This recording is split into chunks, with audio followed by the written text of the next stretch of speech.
All right, so let's bring this back. Evan Drellick has a little news for us. He also had the Olympic stuff from yesterday. If you want to check that out and get more details, I know we touched on it quickly with Hader. We can get more in depth on it tomorrow if we like. But here's one from Evan. Rob Manfred said the A's need clarity, quote, in the next few months as to where they're playing after this year and prior to their move to Vegas.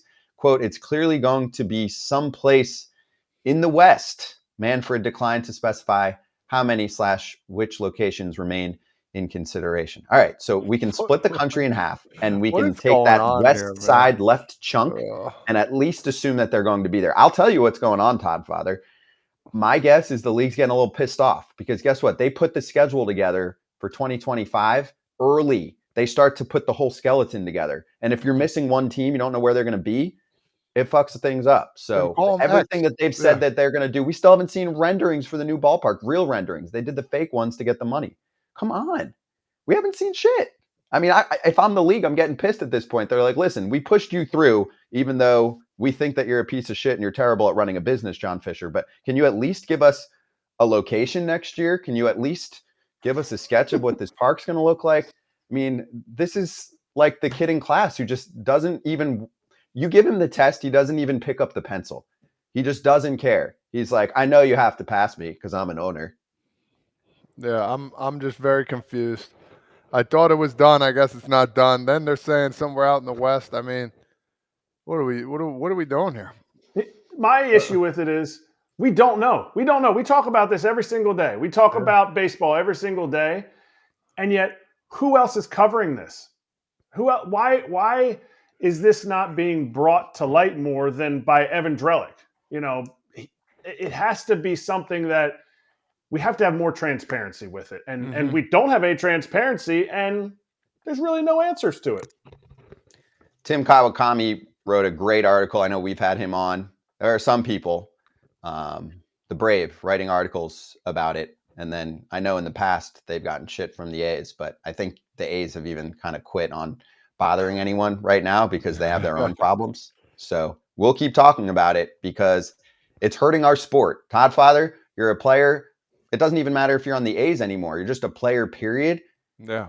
You don't know where you're playing, in the AL West in 2025. I know it sounds like a first world, whatever. It's a baseball problem. It's no big deal. But it's real.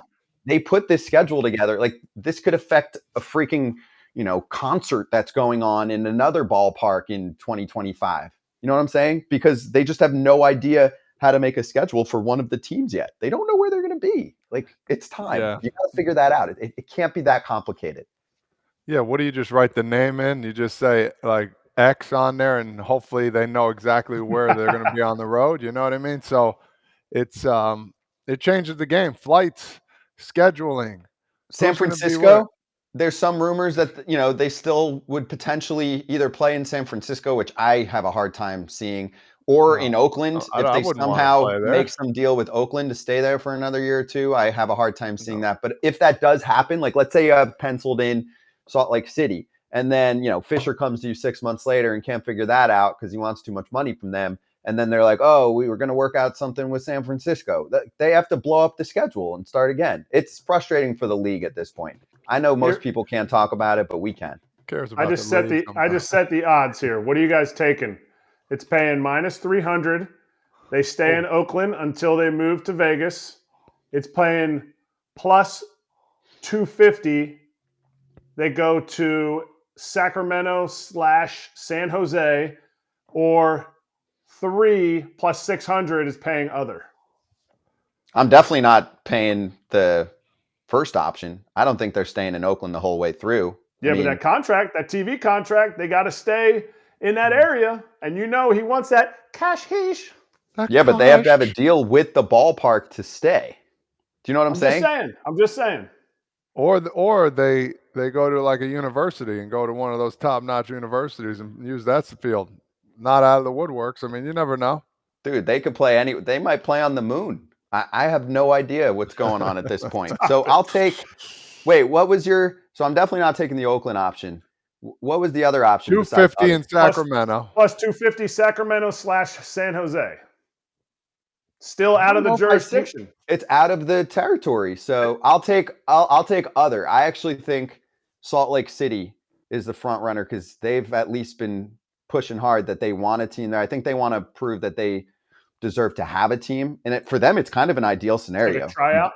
Yeah, it's a tryout. You get to show off a city that certainly in my mind can field a team in the future. But the beauty of it for them is they know that they're not getting that team. So they're like, we have to deal with this loser, John Fisher, but at least we don't have to deal with him permanently. He's leaving. And then we get to prove that we deserve our own team. At least we're not married. Oh, the only one not married is Scott. He needs to get married to it. All right. There's no money that would that I would take to take John Fisher. To bring John Fisher in and marry to that organization. Nope. There's principle involved here. So, all right, the saga continues. And in my mind, it does sound like when you hear the boss of baseball say, "Need clarity," quote, "in the next few months."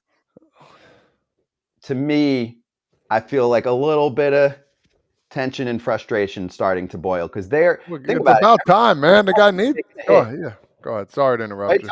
No, but Todd, okay, imagine this, right? You got to sit in a meeting where you own some super lucrative business, but if you say one bad word about one of the other owners, then you basically get like outed, not literally with your team, but they're just going to be against you for life. So they all have to be in cahoots and say, oh, we're going to vote for this guy. This guy's okay. So you have to take your own reputational hit to front a guy who's a disaster owner in our sport, who is poison in our sport. And then he keeps messing up. Eventually, you'd be on the phone with this dude, like, get your shit together because you're making all of us look terrible.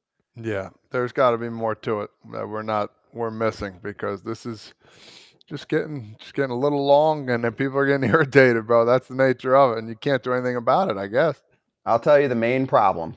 I'm going to generalize a little bit here, but when somebody makes a fortune and they're a brilliant business person and then they have a kid who's not qualified to continue the business, it's a problem. That's what's going on right now. There you go. Sometimes they are, sometimes they're not. This dude was born on third base, thinks he hit a triple and can't get home. That's why Kratzy's going to be the next owner of the Oakland A's pretty soon. I hope so. Jeez.